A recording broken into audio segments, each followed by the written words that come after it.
सभी जानते हैं कि जब कभी भी कोई भी सिंप्लीफिकेशन के इक्वेशन होते हैं तो उसको हम लोग बोडमॉस रूल पे सॉल्व करते हैं। सबसे पहले हम किस पे सॉल्व करेंगे? बोडमॉस पे।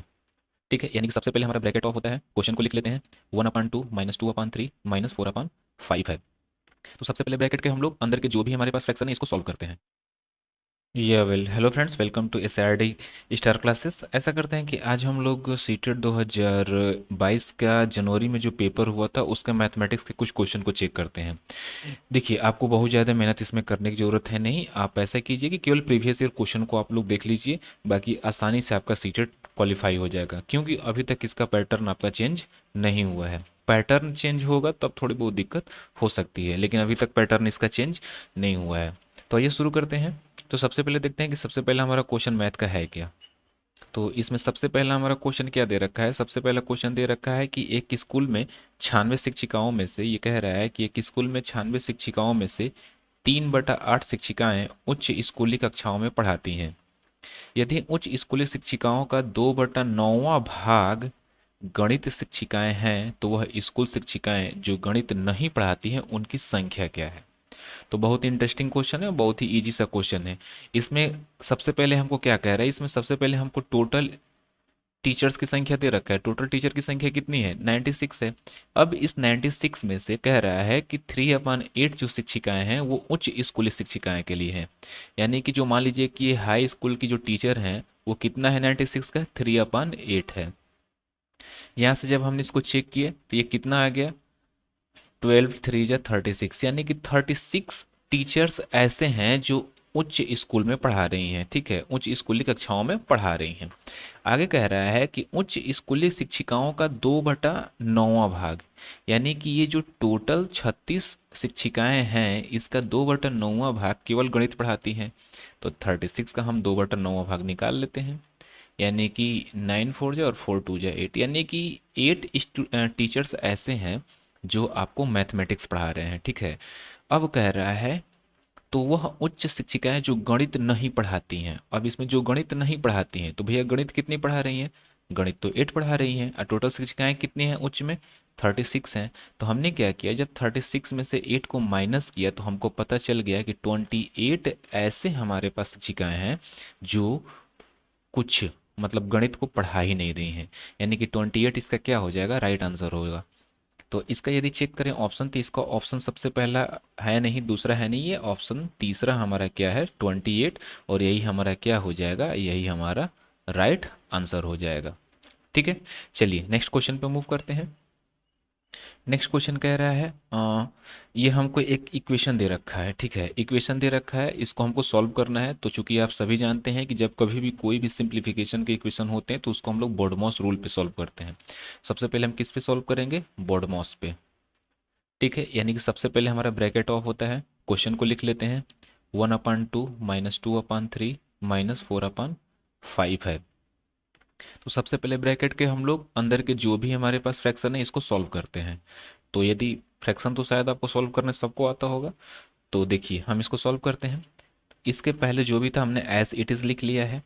अच्छा, इस दोनों को सॉल्व करने के लिए क्या करेंगे? इसका हम लोग लेंगे एलसीएम। एलसीएम कितना हो जाएगा? 15। 3 5 जा 15, 5 2 जा 10, -5 3 जा 15, 3 4 जा 12। यानी ये कितना आ जाएगा? 1/2 माइनस, अच्छा 10 में से 12 को माइनस करेंगे तो कितना आएगा? माइनस का 2 आएगा, यानी कि हो जाएगा -2/15।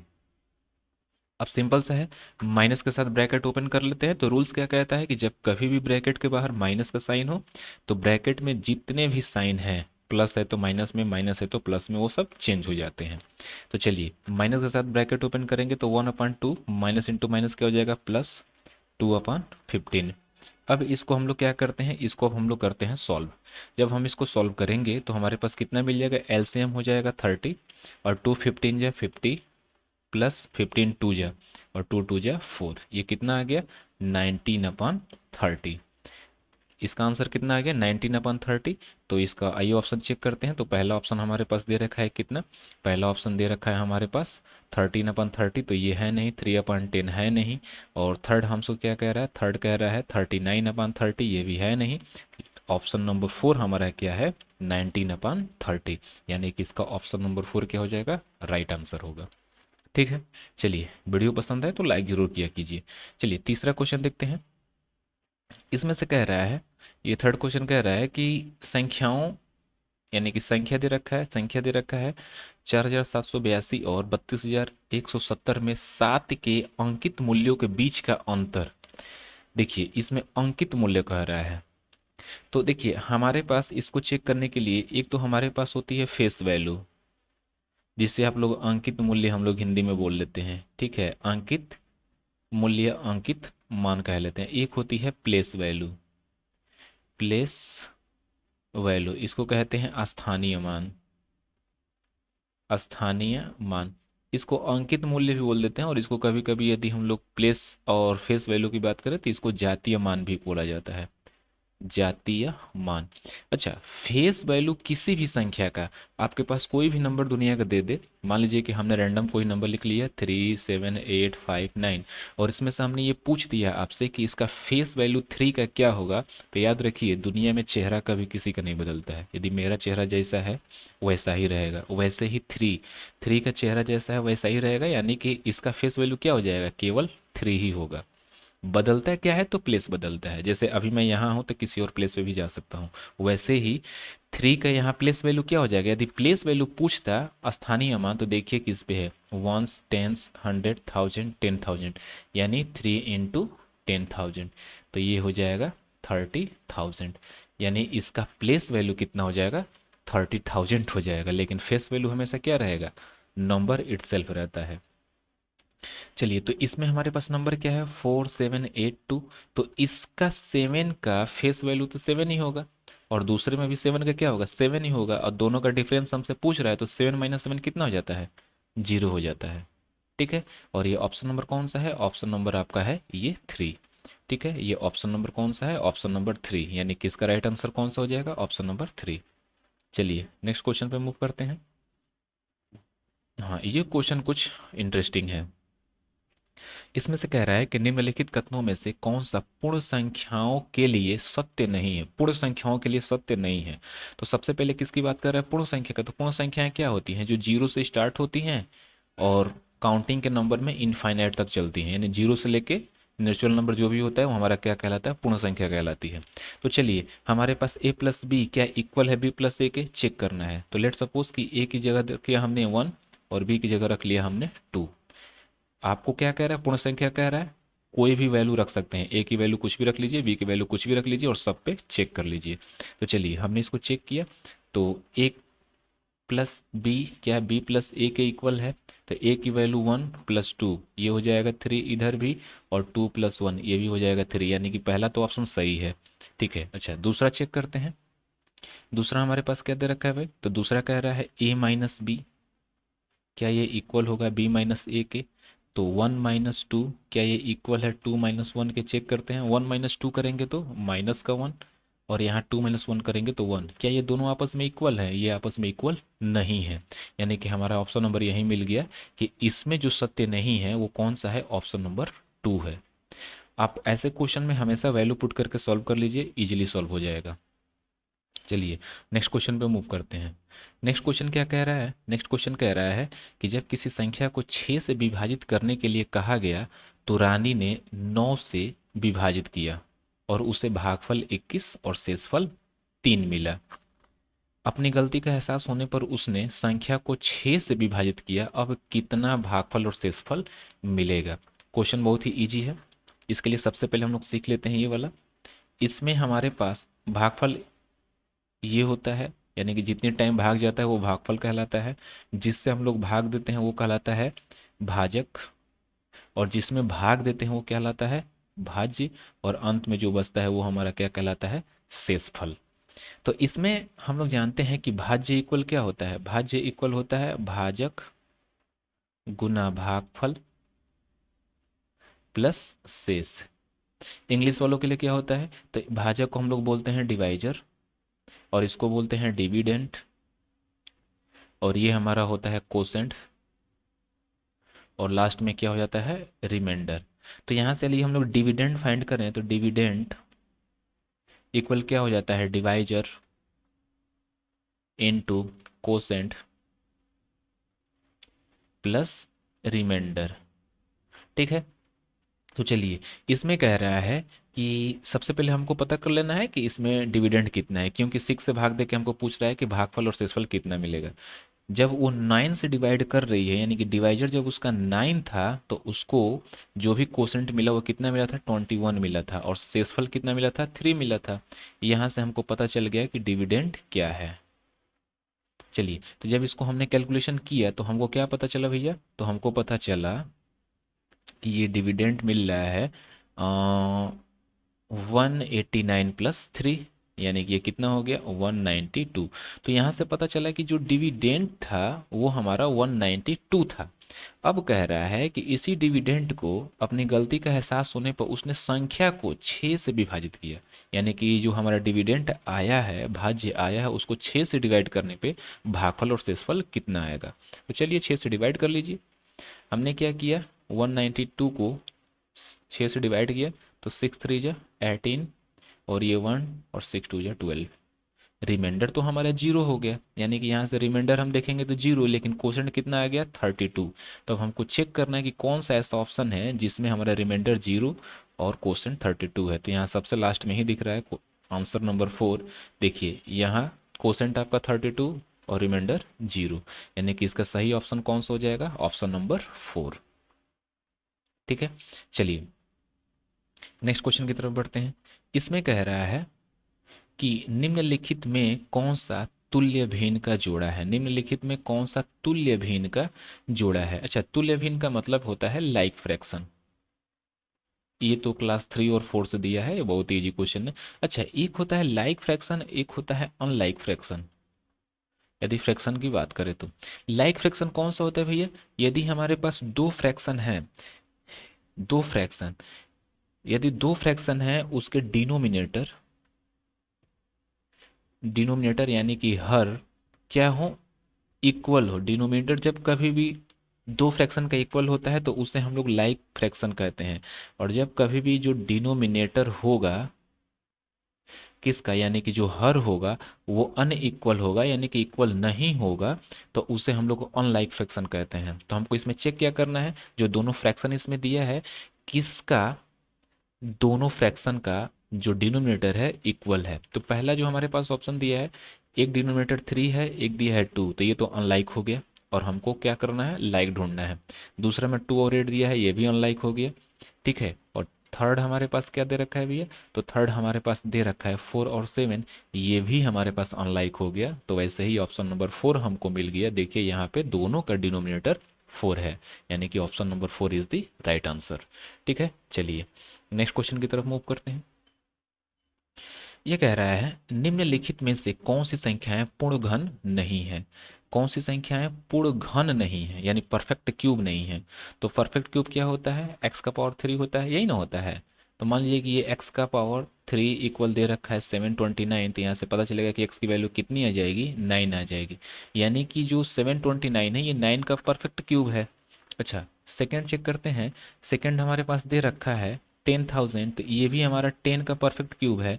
अच्छा, अब देखिए, और यहाँ 4 पे देखेंगे तो जो 4 है ना, ये 6 का परफेक्ट क्यूब है, लेकिन 333 जो है ये किसी भी संख्या का परफेक्ट क्यूब नहीं है। इसी की जगह यदि हमको 343 दे दिया होता तो ये 7 का परफेक्ट क्यूब हो जाता, लेकिन दिया कितना है, 333, यानी कि इसका सही आंसर कौन सा हो जाएगा, ऑप्शन नंबर 3, क्योंकि 333 किसी का भी परफेक्ट क्यूब नहीं है। चलिए क्वेश्चन नंबर नेक्स्ट पे मूव करते हैं। इसमें हमसे क्या कह रहा है भैया, इसमें हमसे कह रहा है कि सीखा, सीखा एक ईंट भट्ठों सीखा एक ईंट भट्ठा पर ईंट खरीदने गई। ईंटों का मूल्य 2500 रुपये प्रति 1000 था। अगर उसके पास 4000 रुपये हैं तो वह कितने ईंट खरीद पाएगी। उसके पास 4000 रुपये हैं तो कितनी ईंट खरीद पाएगी, ये तो यूनिटरी मेथड है। इसमें हमको पता करना पड़ेगा कि एक ईंट की प्राइस कितनी है। तो यहाँ हमको दे रखा है कि जब 2500 रुपये है तो इसमें उसको 1000 ईंट मिल जा रहा है। ठीक है, तो उसको पता करना है कि 1 रुपये में उसको कितना ईंट मिलेगा, तो 1000 डिवाइड बाई। ठीक है, अच्छा, अब हमको 1 रुपये का पता चल गया, तो हमको पता है किस में करना है, 4000 में। तो बस इसको 4000 से हमने मल्टीप्लाई करा दिया। देखो 2 जीरो से 2 जीरो कैंसिल, 5 8 जा 5 5 जा, और 5 2 जा 10, यानी कि 200 इंटू 8 दैट्स मीन 1600। इसको कितने ईंटें मिल जाएंगी? 1600। तो इसमें देख लेते हैं कि भैया ऑप्शन नंबर कौन सा हमारे पास है। तो इसमें दिख रहा है ऑप्शन पहला हमारे पास दे रखा है, पहला हमारे पास दे रखा है 10,000, तो ये तो ऑप्शन है नहीं। सेकंड ऑप्शन है, सेकंड ऑप्शन है, सेकंड ऑप्शन हमारे पास क्या हो जाएगा? 1600। इसको 4,000 रुपये में कितनी ईंटें मिल जाएंगी? 1,600 ईंटें मिल जाएंगी। चलिए नेक्स्ट क्वेश्चन पे चलते हैं। ठीक, नेक्स्ट क्वेश्चन पे चलेंगे तो नेक्स्ट क्वेश्चन कह रहा है कि मिनी ने अपनी शिक्षिका को कहा, मैंने एक आयत बनाया है जिसकी सभी भुजाएं 4 सेंटीमीटर है। ठीक, निम्नलिखित में से कौन सा कथन सही है? देखिए सबसे पहले तो आप एक जो रेक्टेंगल होता है, जो एक रेक्टेंगल होता है और एक होता है स्क्वायर, ये चीज़ सीख लीजिए। देखिए रेक्टेंगल में क्या होता है? अपोजिट साइड इक्वल होते हैं, अपोजिट साइड क्या होते हैं? इक्वल होते हैं। जबकि स्क्वायर में क्या होता है? हर एक साइड इक्वल होता है ना। लेकिन एक चीज़ हमेशा याद रखिए, इसमें जब अपोजिट साइड इक्वल है तो सभी साइड इक्वल हो सकते हैं। ठीक, कैसे? तो हमारा स्क्वायर जो है ना, स्क्वायर रेक्टेंगल हो सकता है लेकिन कभी भी रेक्टेंगल स्क्वायर नहीं होगा। तो यहाँ से हमको एक चीज़ सीख लेना चाहिए कि all square can be a rectangle. ठीक है, all square can be a rectangle but all rectangle can not be a square. यानी कि सभी स्क्वायर रेक्टेंगल हो सकते हैं लेकिन कभी भी हमारा रेक्टेंगल स्क्वायर नहीं होगा। तो इसमें उसने क्या किया है? सभी क्या किया है? 4 सेंटीमीटर की साइड को रखा है, यानी कि वो अब क्या बन गया? स्क्वायर बन गया। तो पहला कह रहा है कि एक आयत की सभी भुजाएं बराबर नहीं हो सकती। ऐसा तो है नहीं भाई कि एक आयत की सभी भुजाएं बराबर नहीं हो सकती, ये तो गलत है। अभी हमने देखा है कि स्क्वायर हमारा रेक्टेंगल हो सकता है, तो पहला ऑप्शन तो हमारा गलत निकल गया। अच्छा, सेकंड कह रहा है कि सभी वर्ग आयत होते हैं, ये तो दूसरा हमको सही मिल गया। अभी हम लोगों ने देखा ही है कि सभी वर्ग क्या हो जाते हैं? आयत होते हैं, यानी कि all square can be a rectangle but all rectangle can not be a square. तो ये तो बस हमको इसका ऑप्शन नंबर 2 यहीं दिख गया, तो इसके आगे हमको बढ़ने की ज़रूरत नहीं है। चलिए नेक्स्ट क्वेश्चन पे मूव करते हैं। नेक्स्ट क्वेश्चन कह रहा है कि त्रिभुज के कोणों का अनुपात, तो ये तो सिंपल सा क्वेश्चन दिया है आपके लिए। त्रिभुज के कोणों का अनुपात हमको 4:5:6 दे रखा है, तो कोणों का मान ज्ञात करना है। ये हमारे पास एक क्या है? त्रिभुज है ए बी सी, इसका एंगल दे रखा है 4x, मान लीजिए ये दे रखा है 6x और ये दे रखा है 5x। अच्छा, ये आपको मालूम है ना कि angle A plus angle B plus angle C, तीनों का सम कितना होता है? 180 डिग्री होता है, क्योंकि sum of all interior angle of a triangle is 180 degree. तो जब ये 180 डिग्री होता है तो पहला एंगल कितना दे रखा है? 4x। चूंकि रेशियो में दिया है, एग्जैक्ट तो दिया नहीं है, इसलिए हमने x लगा लिया। 4x प्लस 5x और एंगल सी दे रखा है 6x, इसकी वैल्यू कितनी आ गई? 180 आ गई। तो 4 5 9 और 9 6 15, यानी कि 15x इक्वल 180 डिग्री। यहाँ से जब हमने पता किया x की वैल्यू कितनी आ गई? 180 डिवाइड बाई 15, यानी कि 15 1 जा 15, 15 2 जा 30, यानी x की वैल्यू आ गई 12 डिग्री। तो सबसे पहला एंगल कितना दे रखा है? एंगल ए दे रखा था 4x, यानी कि ये हो जाएगा 4 into 12, that's mean 48 degree. Angle B कितना दे रखा था? 5x, ये कितना हो जाएगा? 5 इंटू 12, दैट्स मीन 60 डिग्री। और एंगल सी कितना दिया था? 6x, that's mean 6 into 12, that's mean 72 degree. तो मैच करा लीजिए कौन सा ऑप्शन मिल रहा है? 48, 60 और 72। यहाँ तो यही दिख गया, नहीं ये नहीं है, सॉरी सॉरी, 48, 60 और 72, ये ऑप्शन नंबर आपका थर्ड है। ठीक है, ऑप्शन नंबर थर्ड इसका राइट आंसर है। अच्छा, ये ट्रेन वाले क्वेश्चन है। ट्रेन वाले क्वेश्चन बहुत हमेशा हर साल ही पूछे जाते हैं, हर एक शिफ्ट में ये क्वेश्चन आता है, तो इसको ध्यान से देख लीजिए। रागिनी कह रहा है कि रागिनी दोपहर के 2 बजे स्टेशन पहुंचती है, दोपहर के 2 बजे पहुंचती है, यानी कि दोपहर का 2 बजे का मतलब कितना हो जाएगा? 14 PM हो जाएगा। ठीक, उसे अलीगढ़ के लिए रेलगाड़ी पकड़ना है। 4 रेलगाड़ियाँ A, B और रेलगाड़ी C, D के छूटने का समय, ए कितने बजे छूट रही है भाई? तो 17:05 पे, बी कितने पे छूट रही है?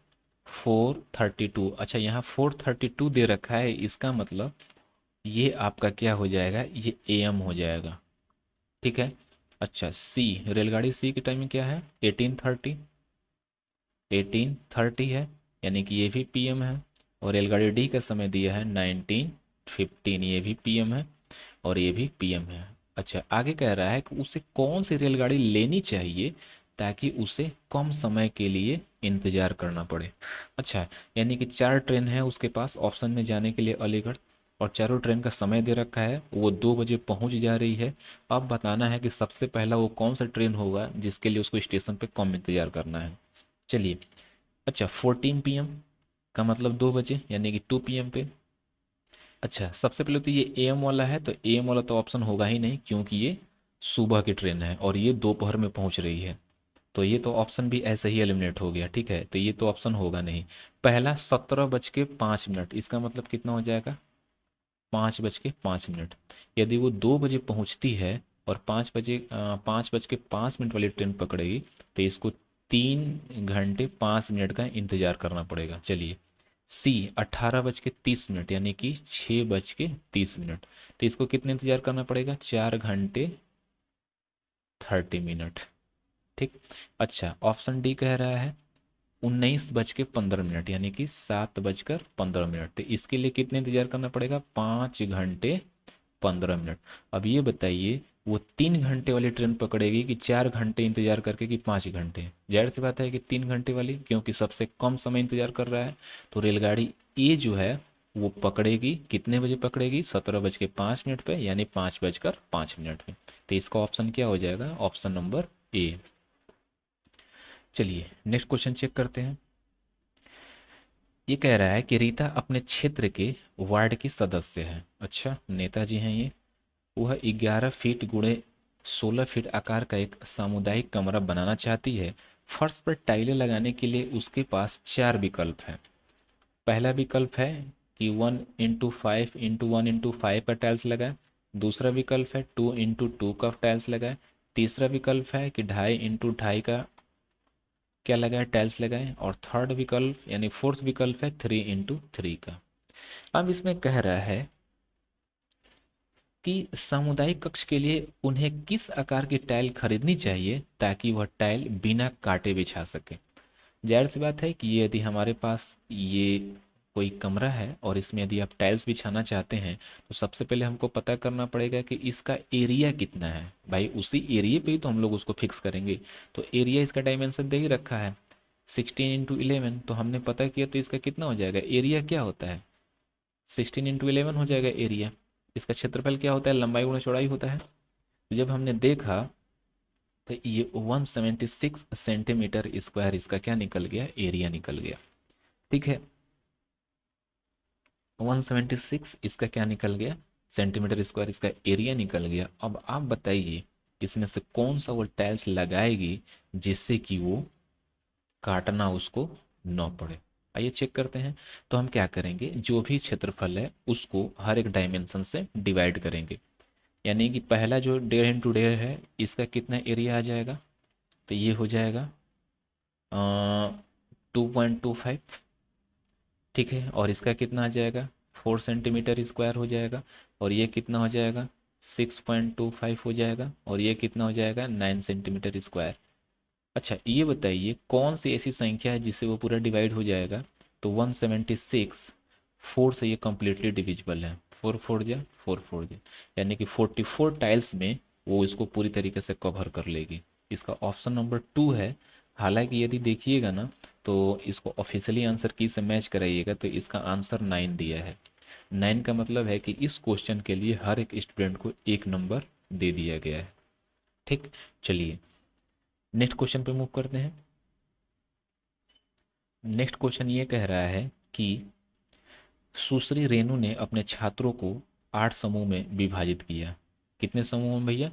तो इसने अपने छात्रों को 8 समूहों में विभाजित किया और अपना भार दर्ज करने को कहा। फिर उन्होंने समूह को अपना औसत भार परिकलन करने को कहा। 1 मिनट बैटरी चार्ज में लगा दें।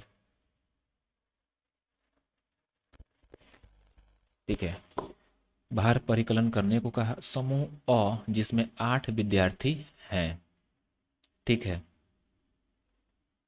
ठीक है। समूह अ में कितने विद्यार्थी हैं भैया? 8 विद्यार्थी हैं। ने अपना भार तौला, 8 विद्यार्थियों ने अपना भार तौला और औसत भार इतना किलोग्राम ज्ञात हुआ, ठीक है। यानी 8 विद्यार्थियों का औसत भार कितना दे रखा है? 38.2।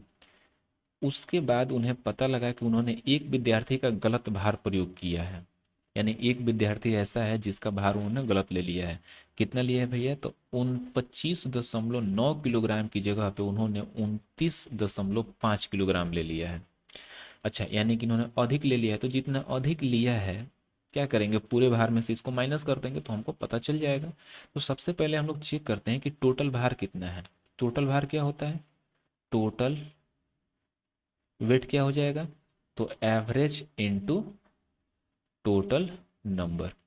तो एवरेज कितना दे रखा है? 38.2 इंटू टोटल नंबर कितना है? 8, यानी 8 इसमें छात्र हैं। तो 8 टू जा 16 का 6 1, 8 8 जा 64 1 65, 6 8 3 जा 24 और 6 30, यानी 305.6 किलोग्राम टोटल इसका क्या है? वेट है। इसमें से इन्होंने एक्स्ट्रा कितना लिया है? 29.5 ले लिया है, जबकि एक्चुअल में क्या है? 25.9 है। तो 15 में से 9 जाएगा तो 6, और यहाँ कितना हो जाएगा? 8 में से 5 जाएगा तो 3, और 2 में से 2 जाएगा तो 0, यानी कि 3.6 किलोग्राम इन्होंने एक्स्ट्रा लिया है। तो इसी एक्स्ट्रा को हम लोग टोटल वेट में से माइनस कर देंगे, ताकि हमको पता चल जाए कि इन्होंने एक्चुअल वेट 8 लोगों का कितना हुआ। तो जब इसको हमने माइनस किया तो 6 0 2, यानी कि टोटल ऑफ वेट कितना आ गया? 302 किलोग्राम, यानी कि 302 केजी इसका वेट आ गया। अच्छा, कैंडिडेट कितने हैं? 8। अब इसका एवरेज कितना हो जाएगा? तो 8 से हम लोग इसको डिवाइड कर लेंगे। 8 3 जा 24, 6 और 2, 8 7 जा 56, 6 यहाँ से हो जाएगा 0, 8 7 जा 56, ठीक, ये हो जाएगा 4 0, और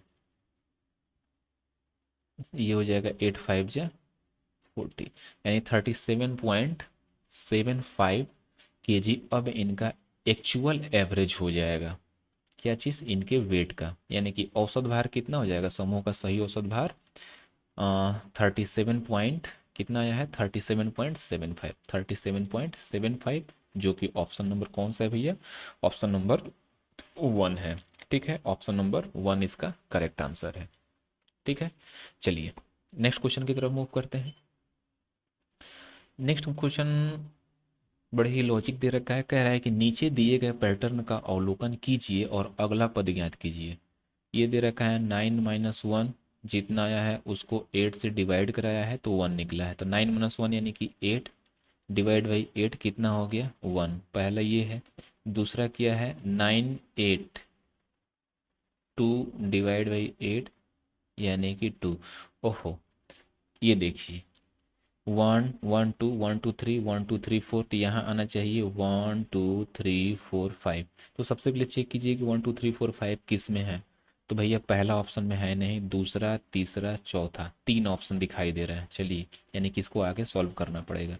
अच्छा, डिवाइड भी रहेगा 8 से, यहाँ भी सही है। अच्छा, ये देखिए इसका पैटर्न चेक कीजिए, 9 9 8 9 8 7 9 8 7 6, तो ये कितना हो जाएगा? 9 8 7 6 5 माइनस 1 2 3 4, तो यहाँ आ जाएगा 5।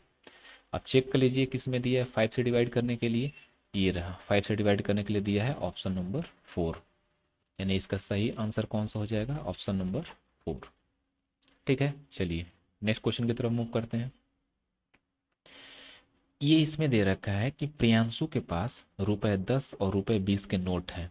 वह ₹50 बनाने के लिए 20 के 2 नोट और 10 के 1 नोट का उपयोग करती है। 20 के 2 नोट यानी कि ये ₹40 और एक 10 का यानी ये ₹50 वैसे बना ले रही है। यही राशि बनाने के लिए अन्य कितने तरीके हो सकते हैं? यानी कि आपको दूसरा मेथड बताना है कि और कितने तरीके हो सकते हैं यदि दोनों ही नोटों का प्रयोग करना हो, ठीक है। अच्छा, दोनों नोटों का प्रयोग करके आपको बताना है। तो एक तो मेथड यही था कि 20 रुपए का हम लोग दो ले लें और एक 10 रुपए का ले लें, तो ये हमारा 50 रुपये हो जाएगा, क्योंकि दोनों नोट का यूज करना है। दूसरा मेथड तो हमारे पास ये था कि 10 का हम लोग 5 ले तो भी 50 हो जाएगा। और तीसरा मेथड ये है कि एक 20 का ले लें और 10 का 3 ले लें तो 30, ये भी 50 हो जाएगा। लेकिन दूसरा ऑप्शन जो है इसमें केवल 10 का नोट लिया जा रहा है, 20 का तो लिया नहीं जा रहा है, इसलिए इस ऑप्शन को तो हम कंसिडर ही नहीं करेंगे। और पहला ऑप्शन ऑलरेडी दे ही रखा है कि 20 का दो ले रही है और एक 10 का ले रही है, तो 50 हो जा रहा है। तो अंत में एक ही ना और ऑप्शन मिल रहा है हमको कि एक 20 का ले लें और 10 का 3 ले लें। इसीलिए इसका उचित एक और विकल्प क्या हो सकता है, तो एक और ऑप्शन है जो कि ऑप्शन नंबर किस में दे रखा है, 2 में दे रखा है। यानी कि इसके लिए एक और तरीका है कि हम लोग क्या कर सकते हैं, एक 20 का नोट ले लें और 3 10 का ले लें तो 50 रुपये बन जाएगा। चलिए नेक्स्ट क्वेश्चन पे मूव करते हैं। हाँ, ये तो अब वो उसका आ गया है, क्या बोलते हैं, सीडीपी आ गया। तो सीडीपी का क्वेश्चन हम लोग एक सीरीज में चेक करेंगे, ठीक है। जो भी सीडीपी के क्वेश्चन होंगे एक सीरीज में चेक किया जाएगा, और उस क्वेश्चन को हम लोग चेक करेंगे उसके एक नए सीरीज में। इसलिए यहीं तक कंटेंट को छोड़ते हैं। यदि वीडियो आपको पसंद आती हो तो कृपया वीडियो को लाइक कीजिए और सब्सक्राइब करना ना भूलिए। अब इसका पार्ट 2 देखेंगे नेक्स्ट पेपर का, ठीक है। तब तक बने रहिए SRD स्टार क्लासेस के साथ। धन्यवाद दोस्तों।